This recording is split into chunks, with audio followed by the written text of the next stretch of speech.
Bonjour à tous, avec l'aide de Dieu, nous allons étudier le traité Kiddushin, Daf Nun Chet Amud Aleph 58a. Dans le cours précédent, on avait développé un des points de la Mishnah, qui est dans Daf Nun Vav Amud Bet 56b. La Mishnah disait que si quelqu'un il a pris des Isur et Ana, des choses qui sont interdites de profiter, il a été Mekadesh, une femme avec, la femme n'est pas Mekudeshet. Entre autres, parmi ces Isur et Ana, il y avait des Chulin Shenishritu Ba'azara. Si quelqu'un il a pris un animal qui n'est pas consacré, qui n'est pas donc destiné à être offert en sacrifice dans le temple, et il a pris cet animal qui n'est pas consacré, et il a égorgé, il a fait la shrita dans la cour du temple, on n'a pas le droit de profiter de cet animal, donc il ne peut pas être mekadesh une femme avec cet animal non consacré qui a été égorgé dans la cour du temple. On avait appris cela du verset, Moshe Rabbeinu, il parle au peuple juif, il leur dit, lorsque vous êtes ici dans le désert, vous avez un animal qui peut être offert dans le sanctuaire, dans le Mishkan, vous devez l'amener au Mishkan, le sanctuaire, et après l'avoir égorgé là-bas, vous allez pouvoir profiter et manger de la viande. Mais lorsque vous allez rentrer en Eretz Israël, ça va être différent. Ki yichak mimcha makom. Lorsque tu seras loin, c'est-à-dire lorsque tu ne seras pas dans le temple, tu pourras égorger ces animaux, bien que c'est des animaux qui peuvent être offerts en sacrifice, tu pourras quand même l'égorger chez toi à la maison, comme la Shrita le demande de faire, et après ça, donc tu le manger là-bas, tu n'as pas besoin de l'amener au temple et seulement après pouvoir le manger. Mais de là, on a appris que quand tu es berichuk makom, lorsque tu es à l'extérieur du temple, tu peux prendre un animal non consacré et l'égorger, mais tu n'as pas le droit de prendre un animal non consacré et l'égorger dans la zara, dans la cour du temple. Et si tu l'as fait, eh bien, cet animal-là est interdit d'en profiter. Ça, c'est ce qu'on avait appris dans le cours précédent. Maintenant, la Gemara nous dit que Mar Yehuda a rencontré deux autres sages, un qui s'appelle Rav Yosef et un autre qui s'appelle Rav Shmuel, fils de Rav Abba. Où est-ce qu'ils étaient, ces deux sages-là? Davukaim, ils se tenaient à Pitra de Beraba, devant la porte de la maison, donc de la yeshiva de Rabat. Donc eux, ils étaient devant la porte, devant la yeshiva, et Mar Yehuda, Amar Lehu, Mar Yehuda leur a dit, j'ai une question, a priori une contradiction dans les paroles de Rabbi Shimon. Comment ça? Tanya, on enseigne dans une braïta, mais kad, je veux pas être à mort, si un homme donne des kiddushin à une femme avec les premiers nés mâles d'un âne. Juste à rappeler que quand quelqu'un, donc il a un premier-né d'un animal, si c'est un animal cachère, donc il doit être donné au Kohen. Si c'est un animal qui n'est pas cachère, il le garde pour lui, à l'exception du premier-né d'un âne mâle, si c'est un mâle, donc il est né d'un âne, qu'il faut le donner au Kohen. Donc lui, il a donné le Peter Hamor, ou bien le Bassa Bechalav, un mélange de lait et de viande qui est cuit ensemble, ou Bechulin Shenishritu Ba'azara, ou bien il a pris donc un animal non consacré qui était égorgé dans la cour du temple, il l'a donné à la femme pour qu'elle soit Mekudeshet. Rabbi Shimon a même Mekudeshet. Rabbi Shimon dit, elle est Mekudeshet. C'est bon. Il n'y a pas de souci. Les sages disent, non, elle est Mekudeshet. Elle n'est pas Mekudeshet. Qu'est-ce qu'on a de dur de là? On va faire racher dans quelques instants. Alors, donc on voit de là que Chulin Shenishritu Ba'azara, on voit de cette opinion-là que d'après les Rabbi Shimon, l'Avdoraita, c'est pas la Torah. La Torah n'interdit pas de profiter des animaux non consacrés qu'on a égorgés dans la cour du temple. Voilà, d'après Rabbi Shimon, on a pris un animal non consacré, on l'a égorgé dans le temple. La personne, elle a donné à la femme pour qu'elle soit Mekudeshet. Et la femme, elle est Mekudeshet. Et comme on avait déjà dit à la fin d'un cours, que la lacha, elle est que c'est interdit d'être Mekadesh, c'est interdit. On ne peut pas donner des kiddushim à une femme, ça ne marche pas, les kiddushim qui ont été donnés à une femme avec quelque chose qui est interdit d'après la Torah, mais c'est quelque chose qui est interdit uniquement par ordre rabbinique. Il y a oui la possibilité d'être Mekadesh une femme, la femme elle est quand même Mekudeshet. Voyons Rashi qui nous dit Rabbi Shimon a Mekudeshet, Rabbi Shimon dit qu'elle est Mekudeshet. On parle de Peter Chamo Mechai, on parle quand il était Mekadesh une femme avec le premier-né mâle d'un âne qui est encore vivant. Non pas qu'on a brisé la nuque, c'est-à-dire, on avait déjà discuté de ça avant, que Rabbi Shimon, le Tamer, Rabbi Shimon, d'après son opinion, de Amarlel qui a dit avant que Mutarba, là, qu'on a le droit d'en profiter. C'est-à-dire que, d'après Rabbi Shimon, l'interdiction de profiter d'un mâle premier-né d'un âne, c'est uniquement si on lui a fait la harifa, si on l'a décapité, c'est-à-dire que si la personne, elle ne voulait pas l'échanger avec un agneau, pour donner l'agneau au Kohen à la place du premier-né de l'âne, ce qui doit être fait en général. Tu ne donnes pas l'âne au Cohen, l'âne ne va pas au Cohen, il l'échange avec un agneau, mais s'il ne veut pas faire ça, la Torah dit, il va le décapiter. Donc s'il a été décapité, c'est sûr qu'on n'a pas le droit d'en profiter, il ne peut pas être Mekadesh une femme. Rabbi Shimon y parle. Lorsqu'il est encore vivant, cet âne-là, il a donné à une femme que, donc, Moutar Bana, on a le droit d'en profiter. C'est la raison pour laquelle il dit que s'il a été Mekadesh une femme avec, la femme elle est Mekudeshet. D'après Rabbi Shimon, on peut être Mekadesh une femme avec de la viande et du lait qui ont été cuits ensemble. Parce que Rabbi Shimon est tam, et Rabbi Shimon va d'après son opinion de Amarleil aussi, donc on a vu avant, dans Tafnun Zayin, Amoudbet, donc au précédent, qu'au Moutar Bana, qu'on a le droit d'en profiter. Si on a le droit de profiter d'un mélange de lait et de viande, eh bien on peut être Mekadesh une femme. Puis le troisième point qui nous intéresse ici, c'est Bechulin Ba'azara. S'il était Mekadesh une femme avec un animal non consacré qui a été égorgé dans la cour du temple. Rabbi Shimon dit que la femme elle est Mekudeshet. Quel est le raisonnement? Quelle est la raison? Parce que Kassava, Rabbi Shimon y pense qu'il sourd au lave de Horaïta, que l'interdiction de ce chul, de cet animal non consacré, ce n'était pas un interdit de la Torah. Lo iso shritato, ni l'interdiction donc de faire la shrita d'un animal non consacré dans la Zara, velo iso ranato, ni l'interdiction d'en profiter. Velo darish beri chukma kamari. Lui, il n'interprète pas ce qu'on a dit dans le cours précédent, que ce que j'ai introduit au début de ce cours, qui yichak mimcha makom, que quand tu es beri chukmakom, quand tu es dans un endroit lointain, tu as le droit de le consacrer. Si tu es proche, tu n'as pas le droit de le consacrer. Lui, il ne fait pas cette dracha, cette interprétation. Lui, il pense que l'interdiction de cet animal non consacré qui a été égorgé dans la cour du temple, elle a mis des rabbanan, c'est uniquement une interdiction rabbinique, que les sages, ils ont décrété ça. Pourquoi les sages, ils ont décrété qu'un animal non consacré qui a été égorgé dans la cour du temple, on n'a pas le droit d'en profiter? Parce que peut-être, les gens qui voient que cet animal non consacré, il a été égorgé dans la cour du temple, et eux, ils ne savent pas que c'est un animal qui n'était pas consacré. A-t-il le Meimar? Ces gens vont dire, tiens, t'as vu, il y a un animal qui était dans le temple, qui a été égorgé, et qu'on a le droit d'en profiter. Mais ils ne vont pas savoir que c'était un animal non consacré. Eux, ils vont penser que ils vont penser que c'est un animal qui est consacré, qui a été disqualifié après qu'on a fait l'abattage rituel. Chez le Nizrak Dam, on n'a pas aspergé le sang sur l'autel. Et il en profite. Parce que quand est-ce qu'on peut profiter? C'est uniquement profiter de la viande d'un animal, une fois que le sang a été aspergé sur l'autel. Eh bien, à ce moment-là, on peut en profiter. D'ailleurs, dans le cours précédent, si je ne me trompe pas, j'ai sauté un rachi, je n'ai pas réécouté le cours, mais après, je me suis rappelé que j'avais sauté un rachi dans lequel, justement, qui disait Mi yatir, qui est-ce qui va permettre cette viande-là, si cette viande-là donc le sang n'a pas été aspergé. Bon, j'espère que chacun l'a fait, n'a pas sauté un rachi.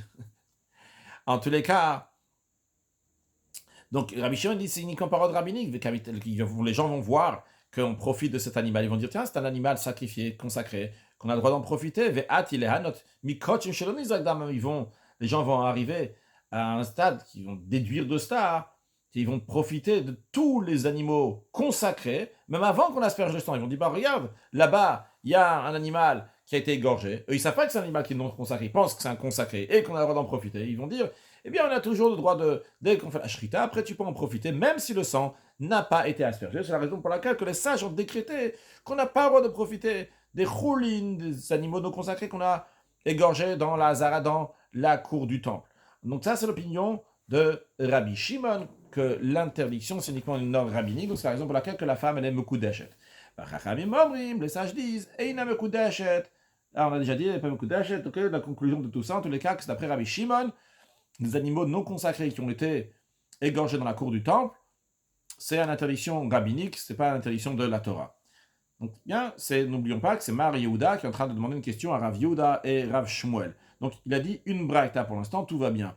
Mais Mar Yehuda continue, il leur dit, regardez, Urminu, on s'oppose, il y a une question qui s'oppose sur ça de la Mishnah suivante. La Mishnah suivante, qu'on ramène encore une fois l'opinion de Rabbi Shimon, qui a l'air de contredire le Rabbi Shimon qui est dans la braïta précédente. Rabbi Shimon dit que Choulin Shenishretu Bazara, les animaux domestiques qui ne sont pas consacrés, qui ont été égorgés dans la cour du temple, doivent être brûlés. De même, une espèce sauvage, donc contrairement à l'animal domestique, comme un agneau, une vache, ces animaux qui sont domestiques, les bêtes sauvages, comme le cerf, comme la biche, Shenishretu Bazara, qui a été égorgée dans la cour du temple, elle aussi doit être brûlée. Et ça, c'est contradictoire. Pourquoi c'est contradictoire? Voyons Rashi. Ils s'arfouent. Ils vont être brûlés. Rashi nous dit, c'est pas suffisant de les enterrer. En général, donc les interdits, les choses qu'on n'a pas le droit de profiter, certains, on peut les enterrer. Ici, il faut les brûler. Alma, donc on voit que Rabbi Shimon, il pense qu'il sourd au Minatora, que l'interdiction de ces animaux non consacrés qui ont été égorgés dans la cour du temple, c'est une interdiction de la Torah. Pourquoi? Mais des rabbanan, si l'interdiction, c'est une interdiction d'ordre rabbinique. Mais marmerin an kuleai. Est-ce qu'on aurait été tellement strict donc pour exiger qu'on va les brûler? On n'aurait pas été si strict pour dire qu'il faut les brûler aussi. Né, des bébés heima. Encore en ce qui concerne donc l'animal domestique non consacré qui a été égorgé dans la cour du temple. Ok, ça on peut dire que Gazo, que les sages ont décrété de le brûler. Pourquoi? Parce que Atou Psula Mukdashim, parce que comme on vient de dire avant, les gens risquent de dire que c'est comme, ils vont penser qu'ils ne vont pas savoir que c'est un animal qui n'était pas consacré. Et ils vont voir qu'on a fait la shrita dans la cour du temple, et qu'après, on risque d'en profiter, on dit non, c'est comme tous les psula, mukdashim, tous les offrandes disqualifiées qui doivent être brûlées, de l'onnemru, pour pas que les gens ils vont dire que kochim psulim nikbarim, les gens vont dire tiens, regarde, ici il y a un animal qui a été égorgé dans la cour du temple, et il a été seulement enterré, il n'a pas été brûlé. Alors on peut comprendre, même qu'il s'agit d'un animal non consacré, un animal domestique non consacré, qui a été égorgé dans la cour du temple, les sages disent écoute, celui-là aussi on va le brûler. Mais El Achaya, mais Rabbi Shimon ne s'est pas exprimé seulement sur l'animal domestique non consacré, il s'est exprimé aussi sur la bête sauvage qui n'est pas, on ne peut pas parler de sacrifice d'une bête sauvage, ni d'un cerf, ni d'une biche par exemple. Et Ikar Isurdida, lave de Horaita. Donc si l'interdiction, d'après Rabbi Shimon, l'interdiction d'égorger un animal non consacré, que ce soit un animal domestique ou une bête sauvage, dans la cour du temple, si l'interdiction ne serait pas de Horaita d'après la Torah, mais Heicha Titi, d'où tu vas sortir donc de dire que cette bête sauvage, il faut la brûler. Ici, dans la bête sauvage, il n'y a pas de quoi dire. Ah, peut-être les gens ils vont dire qu'un animal consacré, ils ont vu qu'on a égorgé dans la cour du temple et on l'a seulement enterré. C'est pas un animal consacré. On ne peut pas offrir un cerf, on ne peut pas offrir une biche. C'est sûr que ce n'était pas un animal consacré. Les gens ne vont pas se tromper. Donc, pourquoi on va la brûler? Différentes versions après va filou bigvura. Ils disent que même Gvura n'est pas nécessaire, ou seulement Gvura, en tous les cas, va filou bigvura, même l'enterrer, il n'y a pas besoin, parce que d'après la Torah, c'est permis. D'après Rabbi Shimon, de la Vada, ils sont obligés de dire que Isuran Minatora, s'il te dit donc on va la brûler, c'est sûr que l'interdiction, c'est de tous les choulines qui ont été égorgés dans la cour du temple, c'est Minatora, ou Srifat, Al-Midi Vesofim, mais pourquoi on les brûle? C'est par ordre rabbinique. Pourquoi? Parce que Bebehem, en ce qui concerne donc l'animal domestique, la raison pourquoi on va les brûler, Gazo, ils ont décrété Dilmat, il est même à Kochim Psulim Ligvura, que les gens vont arriver à dire que des animaux consacrés, qui sont disqualifiés, donc ils sont seulement les enterrer, c'est pas juste, parce que la Torah Mraïsaref, ou la Torah dit qu'il faut les brûler. Ou Becha, il y a un ami Gazo, et ils ont décrété aussi dans la bête sauvage, vrai, dans la bête sauvage, a priori c'est pas quelque chose qui peut être offert dans le temple, donc prends dit qu'on va le brûler. La raison est chez le Tartot Bedin, Bazar, pour pas différencier dans la loi de l'animal non consacré qui a été égorgé dans la cour du temple, que ça soit un animal, même si c'est une bête sauvage, eh bien, chez Hishu Chacham Nivrem, les sages ont mis leur loi à pied d'égalité pour tout, Bechol Makom, dans tout, que ce soit un animal domestique, bien que ce soit une bête sauvage, chez les Fak Fekubaem, pour que les gens ne vont pas hésiter, remettre en question, se demander sur les paroles des sages, s'embrouiller. Donc ils ont dit, écoute, tout la même chose, si c'est un animal profane, même une bête domestique, une bête sauvage, qui a été égorgé dans la cour du temple, c'est la même loi, il faut le brûler. En tous les cas, qu'est-ce qu'on voit ici? On voit que Rabbi Shimon nous dit que Chul Nishinishetu Bazara, ils s'arrêtent ou ils vont être brûlés. Qu'est-ce qu'il y a en déduire de ça? C'est que Rabbi Shimon, donc lui, il pense que Chulin qui est égorgé dans la Hazara, c'est Midoraita, c'est Minatora, sur la raison donc pourquoi il s'arrête, donc on nous a vu pourquoi il s'arrête ou pourquoi il doit être brûlé. Mais donc en tous les cas, on a compris que c'est Midoraita parce que les choses qu'on brûle, donc c'est des choses qui sont interdites d'en profiter. Min HaTorah. C'est-à-dire bien que on ne devrait peut-être pas le brûler, Rachel dit, peut-être on devrait l'enterrer, etc. Mais en tous les cas, parce que c'est pas des psula mukdash, ce n'est pas des animaux disqualifiés, mais en tous les cas, une chose est sûre, c'est que on n'a pas le droit de profiter de ces chulin shenishritu bazara, c'est pas hors de la Torah. Alors, Ishtiku, Rav, Yosef et Rachmuel, ils se sont tus. Ils étaient à court d'arguments, ils n'avaient rien à dire, ils ne savaient pas quoi répondre à cette question-là qu'on leur a demandé. Parce qu'ils ont dit, en effet, c'est une très bonne question.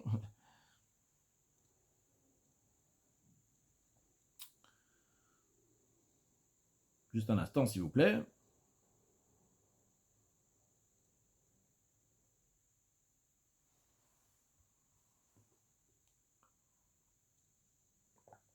Très bien. Donc,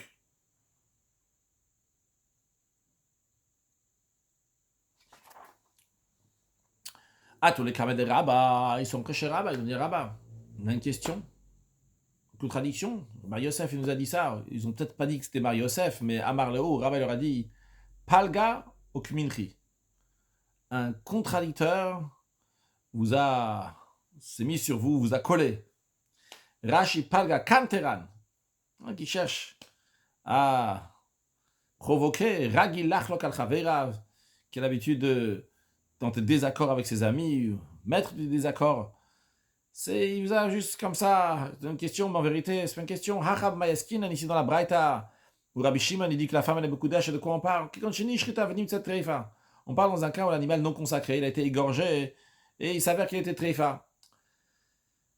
Donc Rabbi Shimon, en effet, lui, il tient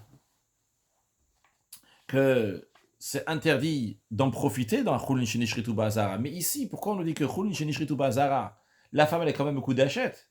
Parce que quand on a fait la shrita, après avoir fait la shrita, il s'avère que l'animal était treifa, c'est-à-dire qu'il avait une maladie dans les organes intérieurs qu'on pouvait avoir de l'extérieur. Et il s'avère que l'animal allait mourir dans l'avenir. Donc la shrita n'est pas considérée une shrita d'après Rabbi Shimon. Il n'y a pas une shrita du tout ici d'après lui. Comme on va voir dans Rashi. Vechen, de Tanya, pardon, de Rabbi Shimon de Tame. Et Rabbi Shimon, donc, il est fidèle à son raisonnement exposé ailleurs, de Tanya, en enseignant dans une braïta, Shochret ata treifa, si on égorge une treifa, donc un animal donc, qui était déjà treifa de base, par exemple une patte qui était sectionnée, donc c'est clair que c'est un animal qui est treifa. Avec la Shochret venue de cette treifa, de même, si on égorge un animal et qu'après l'avoir égorgé, il s'avère qu'il avait un défaut organique, donc on ne pouvait pas voir donc avant la shrita, eh bien, Zev Azechulin Bazar, les deux sont considérés comme des choulines qui ont été consacrés dans la cour du temple. Et Rabbi Shimon Matir Bana, Rabbi Shimon, il permet d'en tirer profit. Chachamim, c'est les sages, ils interdisent d'en tirer profit. Comment ça? Rashi, Hachab, il explique donc la réponse. Hachab Maïskin ici de quoi on parle? D'Amar Rabbi Shimon Mekudeshet, que Rabbi Shimon a dit qu'elle est Mekudeshet. On parle dans un cas, Shenim Tzet Treifa, on parle dans un cas que l'animal qu'on a égorgé, c'est vrai qu'il a été égorgé dans la Hazara, mais il était treifa. Rabbi Shimon le Tam, et Rabbi Shimon il va d'après son opinion, de Amar, qui dit dans plusieurs domaines. Il dit qu'à chaque fois que la shrita, l'égorgement, l'abattage rituel n'a pas été fait comme il fallait, eh bien, qu'il y a eu un problème, eh bien, automatiquement, il y a ici comme si il n'y avait pas du tout de shrita. Il dit ça, les Kisuyadam, à propos donc du sang qui doit être recouvert. Si la shrita n'a pas été faite comme il faut, donc il n'y a pas de sang à recouvrir. Ve'oto beno, l'interdiction donc d'égorger. En ce qui concerne donc le oto beno, quand quelqu'un n'a pas le droit d'égorger donc le père et la mère et l'enfant, par exemple la vache et le veau, et donc le rembourser 4 et 5 quand quelqu'un il a volé un animal, après il a fait la shrita et après il a vendu, il doit rembourser 4 fois plus ou 5 fois plus. Lui, son règle est shrita sheina roya lachila. C'est pas juste que j'ai dit tout à l'heure que la shrita n'a pas été faite comme il faut. C'est pas seulement la shrita n'a pas été faite comme il faut. Si la shrita ne fait pas qu'on peut manger la viande, ça va plus loin. Il a fait la shrita. Et d'ailleurs, la shrita, elle a un effet sur l'animal, parce que l'animal ne sera pas nevela, ce qu'on appelle nevela maintenant. Donc la shrita, elle a fait un effet. Mais du moment où il n'y a pas, deuxième chose, en plus de ça, il n'y a pas la possibilité de le manger après, d'après Rabbi Shimon, c'est pas considéré une shrita. Comme dans le cas qu'on vient de donner ici, c'est treifa. Il a fait la shrita comme il fallait, exactement à parlant. Mais après, il n'y a pas la possibilité de le manger. Eh bien, c'est pas considéré une shrita d'après Rabbi Shimon dans tous ces cas-là.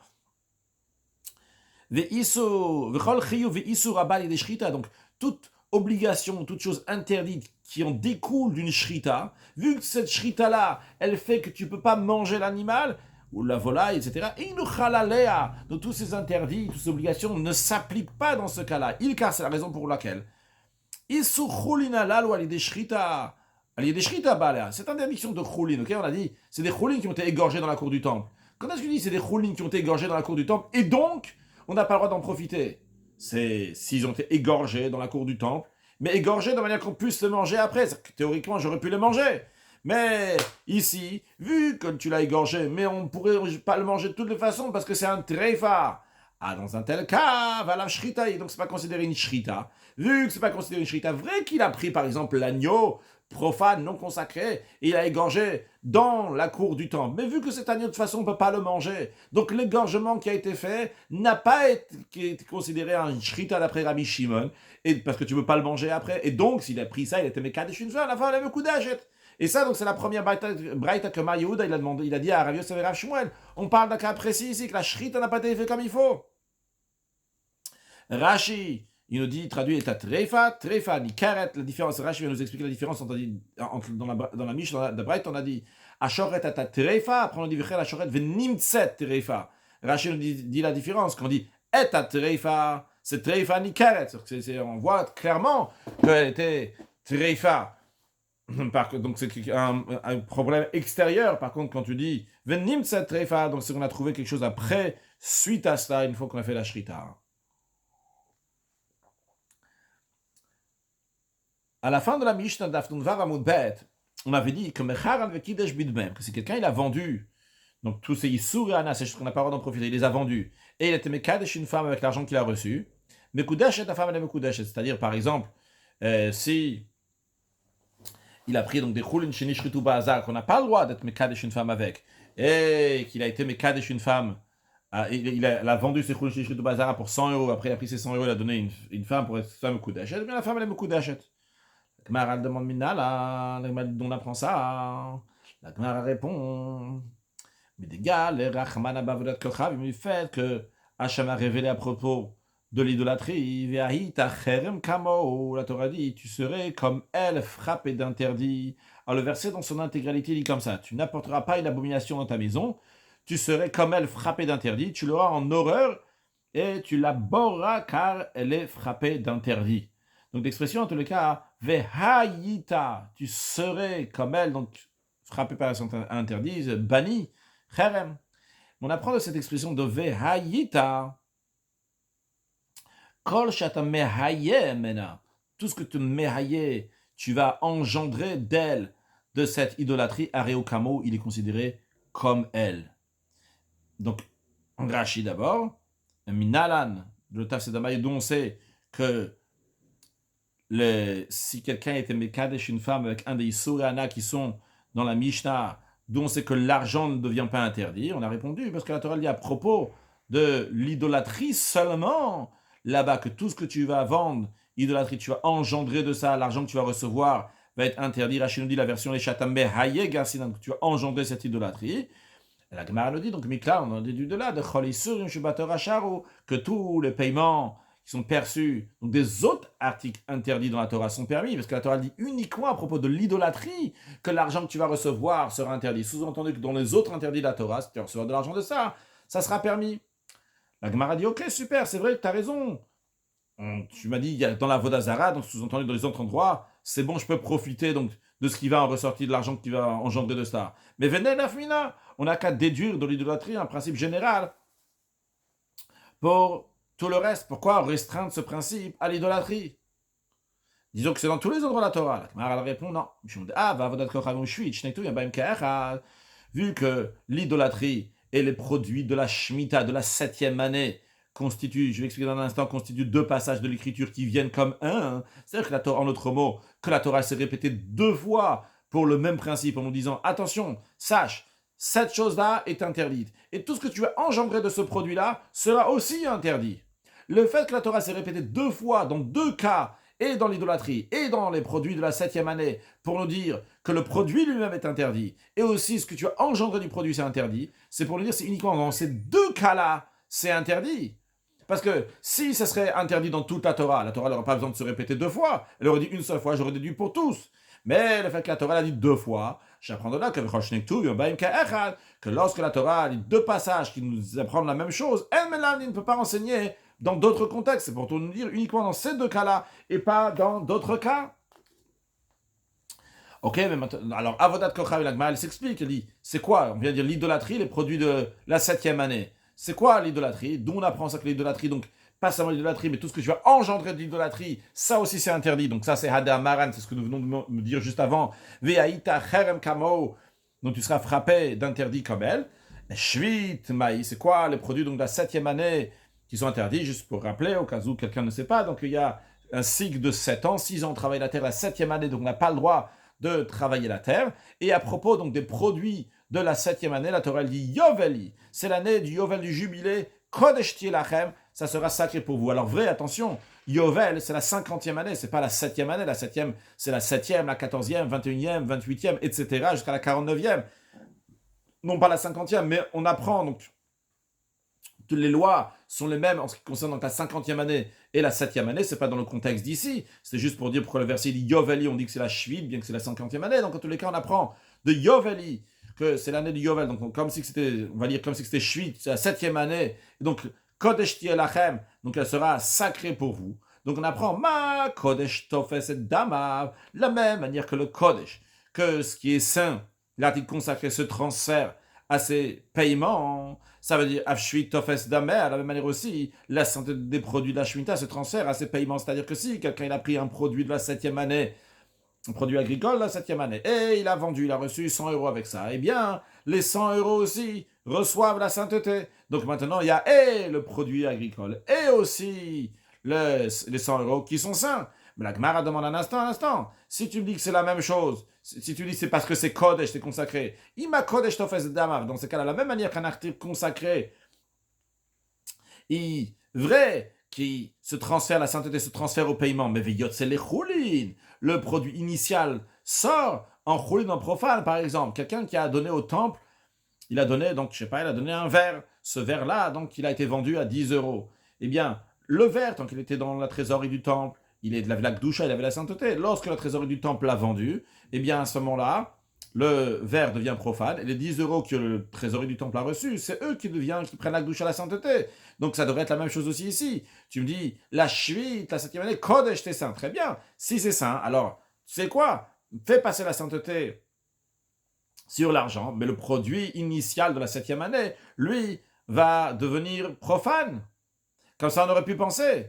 Alors, la Braïta dit, non, c'est pas une question. Talmud Lomar, le verset, il dit, Tiyeh, dans le verset qu'on a mentionné, Yovali Kodesh Tiyeh Lachem. Tiyeh, l'expression de Tiyeh, elle sera, ça veut dire Ba'avayatat, et elle demeurera telle qu'elle. C'est-à-dire, elle va demeurer dans l'état de sainteté. Qu'est-ce que ça veut dire? Ketzat commence là. L'idée que la Braïta va continuer à nous dire, c'est que le produit initial reste toujours consacré, et le dernier produit, qu'est-ce que ça veut dire le premier et le dernier produit? Voyons. Là, carbe perot shvit, si, bassa, si quelqu'un a pris donc des produits de la Shemitah de la 7e année, et il a acheté de la viande, eh bien, Elouva Elou Midbar et Mashvit, tous deux, la viande et le produit de la 7e année, les deux sont astreints en loi du biour, donc d'éliminer ce qu'il faut à la 7e année. C'est-à-dire, dans la 7e année, on nous dit que lorsque tu peux prendre des choses du champ, que ça appartient à personne, tu peux prendre dans le champ ce que tu veux, tu peux mettre chez toi à la maison, mais à condition qu'il en reste toujours dans le champ. Si quelqu'un va venir dans le champ, il va en avoir, tu peux aussi garder chez toi. Mais s'il en reste plus dans le champ, tu dois sortir ce qui est chez toi, tu dois la mettre dehors, donc tu dois l'abandonner pour tout le monde. Tu n'as pas le droit de garder pour toi s'il n'y en a plus dans le champ. Donc c'est ce qu'on est le bio qu'on est en train de parler ici, donc ce qu'on doit éliminer donc à cette année. C'est-à-dire faire déclarer l'abandon, mettre en abandon.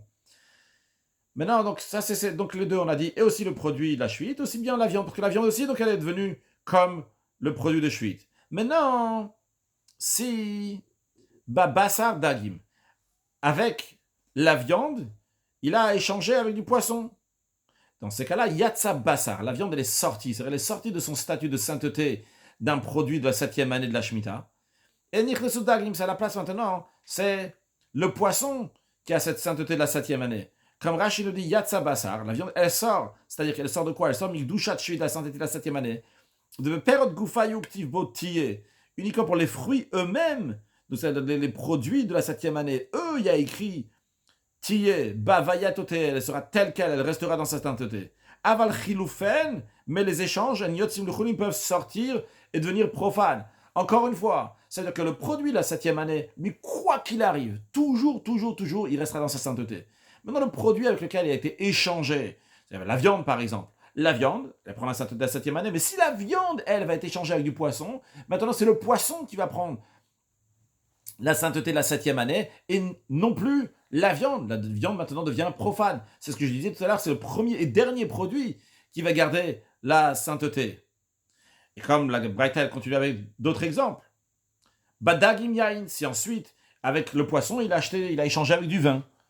Yatsudagim nichnas yain. Le poisson sort de son statut de sainteté, et c'est le vin qui prend ce statut de sainteté. Puis, yain shem, si avec ce vin, il a pris de l'huile, eh bien, yatsa yain nichnas shem, c'est le vin qui sort de son statut de sainteté de la 7e année, et c'est l'huile qui rentre dans ce statut de sainteté de la 7e année. Akeitzat, comment résumer cela en 2 mots? C'est que Achon, nitpas bishvit, le dernier, il est soumis à la sainteté de la shvita, le dernier objet, ou pere atzmom, les produits eux-mêmes, c'est-à-dire les produits de la 7e année de base, Assour, ça reste toujours interdit, quoi qu'il arrive, ça reste à la sainteté de la shvita de la 7e année, comme Rashi nous dit, ou pere atzmom, à pere arishon, le premier produit de la 7e année, Assour, il est interdit, l'acharabiou, quand ça arrive, donc le moment de déclarer l'abandon, en tout cas de mettre faire le bio.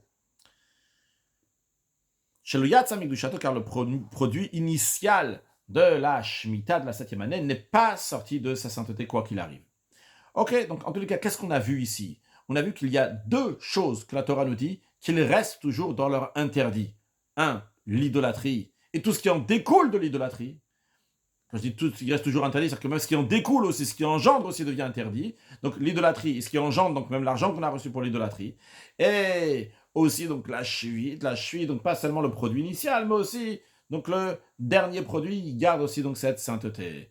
Alors on voit ici, donc c'est Shnektuvim, ces 2 passages de la Torah qui nous apprennent le même message, qu'il n'y a pas seulement le produit initial, l'idolâtrie, ou bien les produits de la 7e année qui restent interdits, mais aussi d'autres choses qui vont en découler. C'est la raison pour laquelle qu'on n'en déduit pas pour tous les autres Issour et Ana, pour les autres choses interdites de profiter. Les autres choses qui sont interdites de profiter, eux-mêmes sont interdits. Mais si tu les as vendus, l'argent qu'on a reçu sont permis. C'est la raison pour laquelle que si quelqu'un était Mekadesh une femme avec, la femme sera Mekudesh. Dans la Gemara, elle dit, ok, très bien, j'ai compris la réponse. Mais la réponse, elle marche bien. Hanicha le man de Amar, ça va bien d'après celui qui dit que elle me l'amine, qu'il y a 2 passages lorsque la Torah se répète sur le même sujet 2 fois.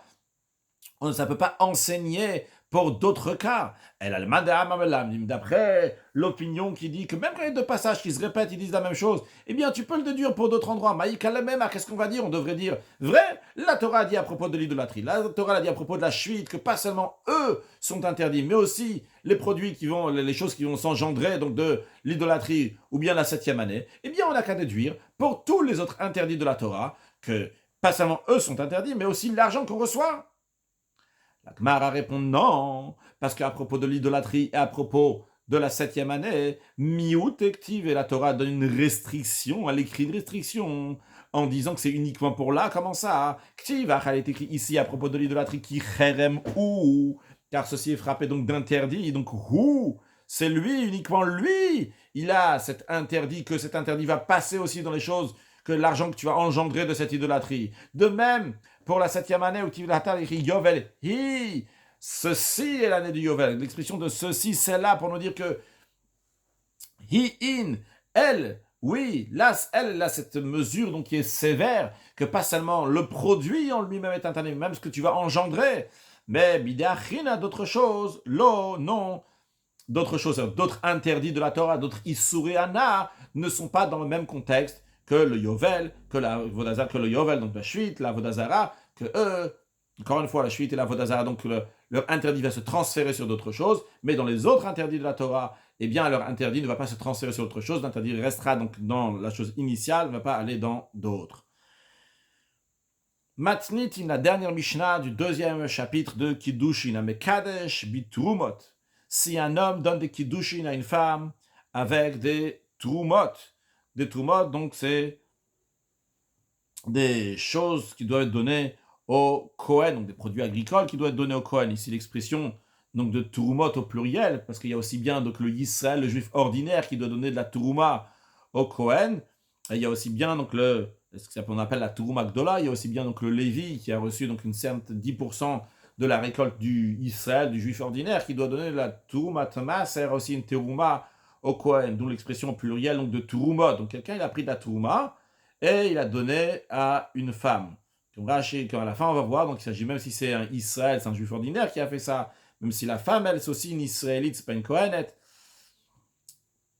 ou bien qu'il a été Mekadesh une femme ben Ma'asrot, avec du Ma'asrot au pluriel, donc c'est des dîmes, donc aussi bien donc le Maaser Rishon, les 10% qui devaient être donnés au Lévi, ou bien le Maaser Ani, qui a donné donc du Maaser de pauvres, que dans le cycle qu'on a mentionné tout à l'heure, le cycle de 7 ans, il y a 6 ans qu'on travaille la terre, et la 3e et la 6e année, en plus du Maaser Rishon, du premier Maaser qui est donné au Lévi, la première dîme qui est donnée au Lévi, on donne aussi la 3e et la 6e année, on donne un Maaser Ani, un deuxième Maaser donc pour les pauvres. Juste, je rajoute une parenthèse, en ce qui concerne le Maaser Sheni, qu'on donne, donc le deuxième dîme qu'on donne, donc la première, deuxième et 4e et 5e année, ça on a déjà discuté avant dans une autre Mishnah.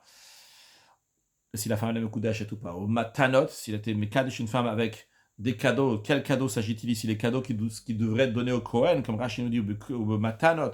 Donc il s'agit ici donc à Zroa, la patte à droite, avant, vers le Chayaim, pas avant spécialement, oui celle d'avant, vers le Chayaim, donc les joues, vers Hakeva et l'estomac, ce sont des choses qui vont donner au Kohen, ou Bemechatat, ou bien qu'il a été Mekadesh une femme avec des os de Khatat.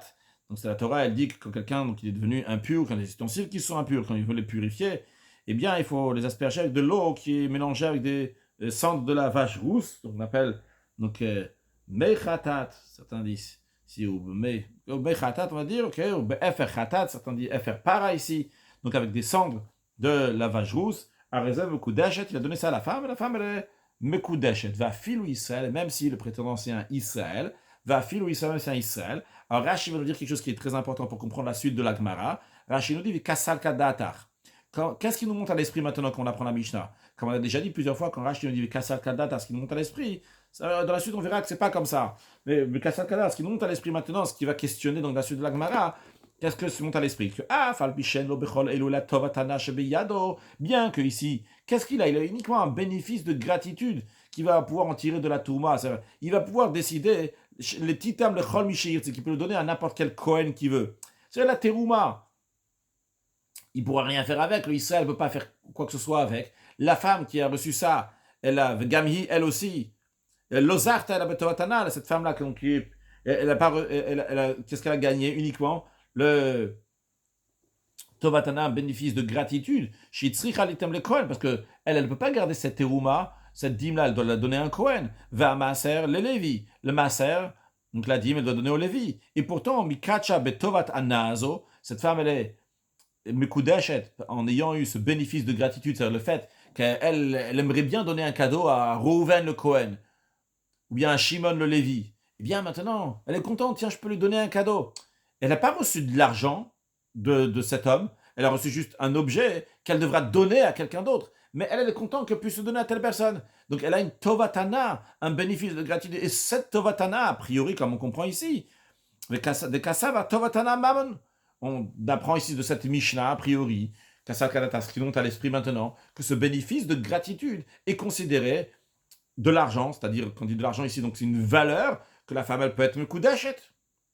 Est-ce que la Gemara, elle dit Amar Oula? Parce que la Gemara ne dit pas maintenant. Amar Oula, il dit que Tovatana inamamon. Que si quelqu'un est mekadesh une femme avec un bénéfice de gratitude, c'est-à-dire qu'elle va pouvoir profiter de quelque chose qu'on lui a donné, c'est pas de considérer donc de l'argent, d'une valeur, comme Rachel dit, Enomamon, le Kadesh Boaïch, après être mekadesh la femme. Et ce que Oula dit, mais et tu veux Rabbi Abba, le Oula, Rabbi Abba demande une question à Oula, il dit un instant, Oula, comment tu peux dire une telle chose qu'un bénéfice de gratitude ne pas considérer de l'argent? Regarde la Mishnah qu'on vient d'apprendre ici. Hamekadesh, bitrumot, ou bemasot, ou matanot, ou mechatat, ou be'efer para, arezum kudeshet, va filu Israël, la Mishnah qu'on vient d'apprendre, dit que si quelqu'un a donné une kudusha à une femme avec la dîme qui doit être donnée au Kohen, ou bien avec les 10% qui doivent être donnés aux Lévi, aux pauvres, avec des cadeaux qui devraient être donnés au Kohen, avec des os de la vache rousse, dans lequel on a mis des cendres de la vache rousse, avec les cendres de la vache rousse. Elle est mekudeshet, même si celui qui a donné ça, c'est un Israël, et que la femme, qu'est-ce qu'elle va faire? C'est uniquement donc les donner à ce Kohen ou Lévi. Donc on voit ici que de cette Mishnah-là, on voit que Tovatana, bénéfice de gratitude, c'est oui considéré une bonne valeur, c'est considéré de l'argent pour être mekadesh une femme. Alors, Amarle, là il a répondu à Rabbi Abba, il dit non, non, non. Hacha ici, Israël, chez Naflulo Dvalim, Bet Avi Imo Kohen. Ici, on parle d'un cas bien particulier dans cette Mishnah. On parle d'un Israël, donc d'un juif ordinaire, qu'il a reçu du Tevel, Tvalim au pluriel. Tevel, c'est Tov, l'eau, c'est pas bon, ça, c'est des produits agricoles qu'on n'a pas encore prélevés, ce qu'il fallait prélever pour le Kohen, qu'il fallait prélever pour le Lévi. Et on parle ici, donc, d'un Israël qui a reçu de son grand-père maternel. Le Israël, lui, c'est un Israël, parce que son père, c'est un Israël, mais sa mère, c'était la fille de Monsieur Cohen. Et donc, son grand-père maternel, c'était un Cohen. Et ce Cohen-là, donc, il avait, par exemple, 100 kilos de produits agricoles. Et le grand-père n'avait pas encore prélevé, il n'avait pas encore mis de côté ce qu'il faut mettre sur le Cohen. Parce que le Cohen, ce qu'il doit faire, c'est de mettre de côté ce qu'il doit donner au Cohen. Après, il le prend pour lui-même. Donc, par exemple, lorsqu'il a 100 kilos, disons qu'il devrait mettre 2 kilos de côté pour donner au Cohen. Eh bien, donc, M. Cohen doit prendre sur les 100 kilos, 2 kilos de côté, et après, donc, le reprendre pour lui-même. Donc, il n'a pas eu le temps de faire ça, et il est mort. Et le petit-fils, donc, Israël, il hérite donc de son grand-père maternel Cohen, c'est 100 kilos. Et Vekasavar, le chidouche de la Mishnah ici, qui pense le Tana, que ce Israël, donc petit-fils de M. Cohen, peut être Mekadesh une femme avec ses produits agricoles qu'il a reçus de son grand-père, bien que son grand-père n'avait pas mis de côté les 2 kilos. Pourquoi? Parce que Matanot Shelohur Mukimisheo Mudamian. Parce que le Tana de notre Mishnah pense que des parts de prélèvements qui n'ont pas encore été prélevés sont considérés comme s'ils avaient déjà été prélevés. Vrai que M. Cohen, avant de mourir, il n'a pas mis 2 kilos de côté pour le reprendre pour lui-même. Mais on considère que dans ces 100 kilos-là, il y a déjà ces 2 kilos-là, comme s'ils avaient déjà été prélevés. Donc, en d'autres mots, que les 100 kilos en entier appartiennent à M. Cohen. Donc, lorsque le petit-fils Israël, il a reçu ces 100 kilos-là, eh bien, la femme, elle est Mekudeshet. Comme Rashi nous explique, c'est comme si donc ils avaient déjà été prélevés. Oh, il va m'aider litom, vu que ça va être bientôt prélevé. Et ça a été prêt, donc il y a une procédure à faire à partir d'un certain moment, il faut prendre la touma. Donc tout a été fait ici pour que la touma va être prélevée. Si on a déjà lissé les produits agricoles. Et maintenant, donc, M. Cohen devait prendre 2 kilos, de les mettre de côté et les reprendre pour lui-même. Et le Cohen, il a mérité, ça lui appartenait dans sa vie, Bitouma Shemo la Toua qui est dans lui. Parce que chez le Hutal Alav et la Frisha, parce que tout ce qu'il a à faire le Cohen, c'est la désigner, la mettre de côté, puis le Kaimale Atso, et de la garder pour lui-même, il n'a pas besoin de la donner à un autre Cohen.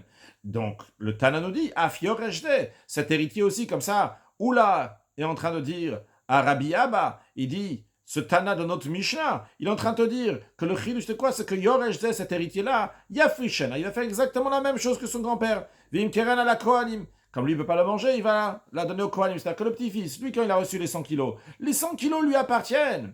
Il n'y a pas ici 2 kilos, on dit, ah tiens, 2 kilos tu dois donner au Kohen. Les 100 kilos t'appartiennent. Mais tu dois faire ce que ton grand-père n'a pas fait. Tu vas prendre 2 kilos, tu vas les mettre de côté. Maintenant, toi, tu n'es pas Kohen. Vu que tu n'es pas Kohen, tu ne peux pas le manger. Mais tu vas les vendre à des Kohanim. Donc tu vas prendre et donner au Kohanim, de même i. Alors la même chose aussi, il a pris la touma maintenant, ce petit-fils Kohen, il a pris 2 kilos, donc qui était de la touma de son grand-père, et il a donné à une femme qui est israélite. Et donc qu'est-ce qu'elle va faire elle? Tim Keren, elle va le vendre. Donc ici, non pas comme on l'avait compris jusqu'à présent, hein, qu'il a donné de la touma, et ici, ce qu'il y a, c'est le bénéfice de gratitude, elle peut le donner à tel Kohen, ou à un autre Cohen, donc ça c'est ce qu'elle a gagné. Non, elle a gagné vraiment une valeur monétaire, parce que ce Israël a donné la touma à la femme. Ah, et comment c'est possible qu'il donne une touma à la femme? Parce que ça lui appartient cette touma. Comment c'est possible qu'un Israël a une touma? Parce que son grand-père il a laissé 100 kilos. Dans ces 100 kilos là, il y avait 2 kilos de côté qui étaient destinés pour la touma, que le grand-père n'avait pas mis de côté. Eh bien on dit au petit-fils, toi tu les mets de côté, tu vas les vendre à des Kohanim. Tu vas être Mekadesh une femme avec, soit Mekadesh une femme avec, c'est une valeur monétaire, cette femme-là va aller chez des Kohanim, va la vendre. Rashi nous rajoute, il nous dit, on aurait pu donner aussi notre réponse. Mais notre réponse n'aurait pas un vrai chidouche. Vehu adin. Il y en a de même que Nami aussi, de Matzilo Ukma, on aurait pu dire, mais Trouma Shenaflon Betavi Mikon. On aurait pu prendre mieux, dire carrément. On dit, le Kohen, le grand-père maternel, il est mort. Il a laissé 2 kilos de Trouma. Et le petit-fils les a reçus. Il va les vendre à des Kohanim. Donc, à la place de vendre un Kohanim, il peut donner à une femme, pour que la femme, elle va les vendre, elle va recevoir quelque chose avec. Pourquoi on n'a pas donné cette réponse-là? Et la Hakashele, on aurait eu cette question-là, on aurait dit, qu'est-ce qu'on nous enseigne la Mishnah? Pshita de Mekudeshet, c'est sûr qu'elle est Mekudeshet. Le chidouche ici de la Mishnah, c'est pas juste que Elle me coup d'achat de Chidushile, qu'on considère que Matan Shalohu Kimeshu Mudamian, que des prélèvements qui n'ont pas encore été prélevés, le grand-père maternel est mort sans avoir mis les 2 kilos de côté. Eh bien, c'est comme s'ils ont déjà été prélevés. Le petit-fils va le faire à sa place. Mais c'est déjà considéré que c'est prélevé. Donc, il y avait déjà ici 2 kilos de Touma qui étaient dans ces 100 kilos-là. Et c'est la raison pour laquelle que c'est le petit-fils qui a reçu les 100 kilos. Les 100 kilos lui appartiennent à 100%, de la même manière que ça appartenait au grand-père, les 100 kilos. Maradi, Be'amine Rabbi Chia Baravin Ravuna, Rabbi Chia Baravin, c'est en de la demande de la question à Ravuna, Tovatana Mamon, Oina Mamon, est-ce que le bénéfice de gratitude est considéré donc de l'argent, une valeur pour être Mekadesh une femme ou pas? Bien, pas seulement pour le Mekadesh une femme, en général, c'est considéré Tovatana, est-ce que c'est Mamon, est-ce que c'est une valeur? Amarle, alors Ravuna, il a répondu à Rabbi Chia, tenez toi, on l'a appris, on a enseigné la réponse à ta question. Dans la Mishnah qu'on vient de voir. Quelqu'un qui me une femme avec des tourments, avec des massot, avec des cadeaux qu'il faut donner au Kohen, avec de l'eau de lavage rousse, avec les cendres de lavage rousse. La femme, elle me kudeshet, va filer Israël, même si c'est un Israël, donc on voit que Tovatana, le bénéfice de gratitude, c'est considéré de l'argent. Alors, Amarle, Rabichi, Abaravini, dit à Ravuna, un instant, merci de la Mishnah, mais voilà, vous kimna, n'est-ce pas que cette Mishnah, on l'a établie, on l'a dit, Israël, Shnaflot Valim, Betavim, Kohen, que cette Mishnah, elle parle, qu'Israël a hérité du Tevel, de la maison de son grand-père maternel qui était Kohen. Alors, Amarle, Ravuna a répondu à Rabbi Baravini, lui a dit, Utsat, tu es un Utsaa. Alors, comme Rabbi Chia l'a compris, Utsaa, c'est que tu es motzi, tu es sorti, tu es out, tu es dehors du contexte, tu comprends pas les choses, t'es pas expert dans le sujet, t'as rien compris. Comme ça, il a compris. Alors, Ikassif, Rabbi Chia, Baravin, il a eu honte. Parce que Roussa, Rabbi Chia Baravin, il a pensé que ce que Ravuna lui a dit, qu'il a dit Utsa, c'est-à-dire que Mishmata Kamarle, tu es retiré, tu es sorti de la matière qu'on est en train de discuter. Comme Rashi nous dit Utsa At. Quand Ravuna il a dit à Rabbi Chia, tu es un Utsa, ça va, il pensait Mishmata Kamarle, donc tu es retiré, tu n'es pas du tout dans le truc. Mutsa At Mishmu Azor, tu es dehors de ce sujet. Ni Reshanata Chachamba, donc il sent que tu n'es pas compétent, tu n'es pas sage dans le sujet, tu ne connais pas la matière. C'est une manière comment on peut expliquer comment Rabbi Chia a pris cette insulte qui pensait être une insulte donc de Ravuna. Une deuxième manière comment on peut expliquer ça, cette explication, Inami ou bien, il y a l'expression Katil Kane Be'agma. Il est en train de couper donc des roseaux dans le marécage. At, Katil Kane Be'agma At. Lachan Utsa, donc c'est l'expression aussi donc de Hutsa Vedafna. Hutsa, ce canet, donc ces roseaux-là sont appelés Hutsa. Donc c'est pour dire donc quelqu'un donc, qui n'a pas d'importance, donc qui est juste en train de... Tout ce qu'il sait faire, donc c'est couper des Hutsa. Donc quelqu'un qui coupe des Hutsa, quelqu'un donc, qui coupe les canets. Canet et Hutsa, c'est la même chose, c'est des roseaux. Alors quelqu'un qui coupe des canets, quelqu'un qui coupe des Hutsa, il s'appelle un Hutsaa. Donc c'est un coupeur de roseaux, t'as rien à faire ici. Rachid nous dit que l'expression de Hutsa, dans ce cas-là, vient de Lachan Hutsa Vedafna, donc dans le traité Souka, là-bas, qu'on dit donc il est en train de couper des roseaux, des morceaux de bois. Donc, si t'as rien à faire dans le sujet, quoi. Ça, c'est le message qu'il lui a dit. Alors, quand Ravuna, il a vu que Rabbi Chia, il avait honte, Amarle, il a dit, oh là là, il a dit, Achikamina, n'aie pas honte, ce que je veux te dire, c'est, tu dis, comme Ravasi de Utsal Kakevatar, que Ravasi qui habite à Utsal, donc un Utsa, comme on dirait sur quelqu'un qui a Nice, un Niçois, donc un Utsa, on dirait un Utsaa. Donc, veut dire que le Utsa est avec toi, que Rabbi Asi de Utsal, il pense aussi comme toi. Conclure avec une halakha.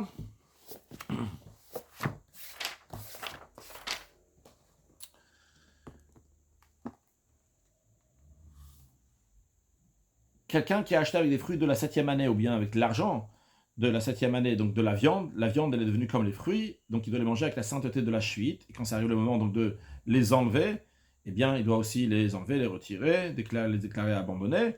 Si avec cette viande-là il a pris donc du poisson, ou bien le poisson il devient profane, eh bien, il reçoit la sainteté des Shuit, et la viande elle sort, etc. Donc comme on l'a appris dans la Gemara, un sujet qui était lié. Je pensais préparer quelque chose pour le shiur d'avant. Je me suis rappelé après au milieu du shiur que c'était quelque chose d'autre. En tous les cas, on avait parlé de Kadosh et de Kodesh. On a parlé aussi dans ce shiur-là, donc la Gdusha.